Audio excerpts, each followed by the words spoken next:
السلام علیکم ورحمۃ اللہ وبرکاتہ۔ بسم اللہ الرحمن الرحیم۔ اسلامک کہانی میں آپ کو خوش آمدید۔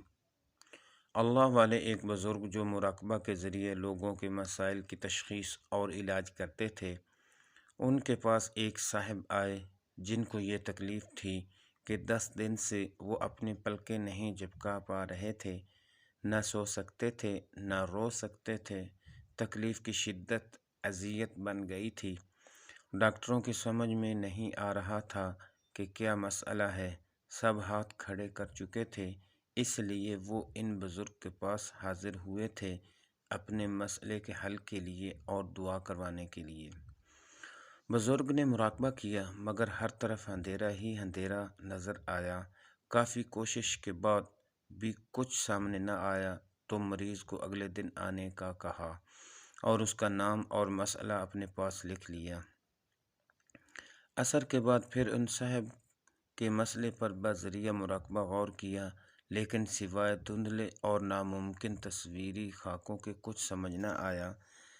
ایسا کم ہی ہوتا ہے کہ کسی کے متعلق کوئی رہنمائی نہ ملے، ضرور کوئی خاص بات تھی۔ آپ ذکر اذکار میں مصروف ہو گئے اور اللہ سے خصوصی دعا کی کہ یہ معاملہ سلجھا دیں۔ عشاء کے بعد پھر مراقبہ میں گئے تو دیکھا کہ ایک طرف کچھ ہندو بیٹھے ہیں، دوسری طرف مسلمان۔ ان مسلمانوں میں وہ شخص بھی بیٹھا نظر آیا جو پلکیں نہیں جھپکا پا رہا تھا۔ مسلمان اور ہندو دونوں مذاہب کے لوگ اپنے اپنے طریقے سے روزہ افطار کرنے کے لیے بیٹھے تھے۔ اس شخص نے اپنے ساتھ بیٹھے فرد سے کچھ کہا، جس پر انتظامیہ نے اس شخص کو سزا کے طور پر اٹھایا اور ہندوؤں کے پاس جانے کو کہا۔ اس کے ساتھ ہی بزرگ کا مراقبہ ختم ہو گیا۔ کافی دیر غور کرنے کے بعد بات کچھ سمجھ آنے لگی تھی۔ اس بات پر غور کرتے کرتے وہ بزرگ نیند کی آغوش میں چلے گئے۔ اگلے دن ضرورت مندوں میں سے وہ شخص بھی شامل تھا۔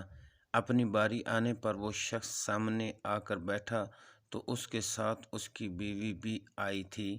بزرگ نے خیریت دریافت کرنے کے بعد پوچھا کہ رمضان کے روزے کیسے گزرے آپ کے؟ ہمیشہ کی طرح اچھے گزرے، اس دفعہ بھی اس نے جواب دیا۔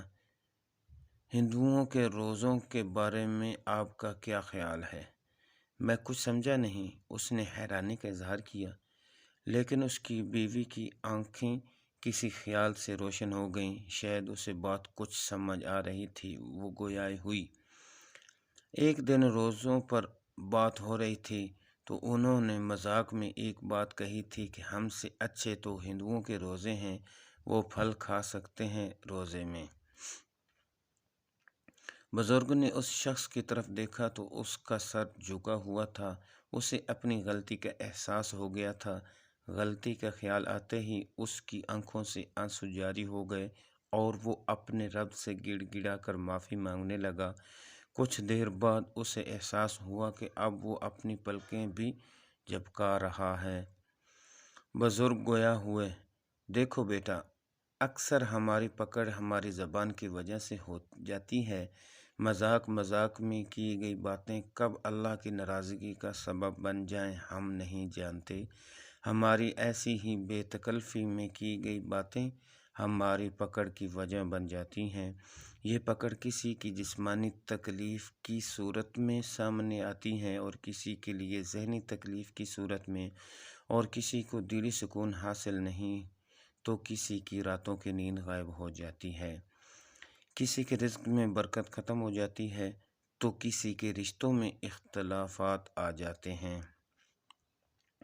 اسلام کی ایک ایک بات اللہ کی مصلحت اور معرفت سے لبریز ہے، اور اللہ کا بتایا ہوا ہر اصول اور حکم کائنات کا بہترین عمل اور اصول ہے۔ ہم مذاق میں یا بے دھیانی میں کچھ کہہ کر اللہ کے بنائے ہوئے اس اصول کی بے ادبی اور گستاخی کے مرتکب ہو جاتے ہیں۔ جیسے کسی کے لیے فجر کے لیے اٹھنا مشکل ہے تو کسی سوچے سمجھے بغیر کہہ دیا کہ یہ فجر کی نماز ضروری تھی، کیا استغفر اللہ، نعوذ باللہ۔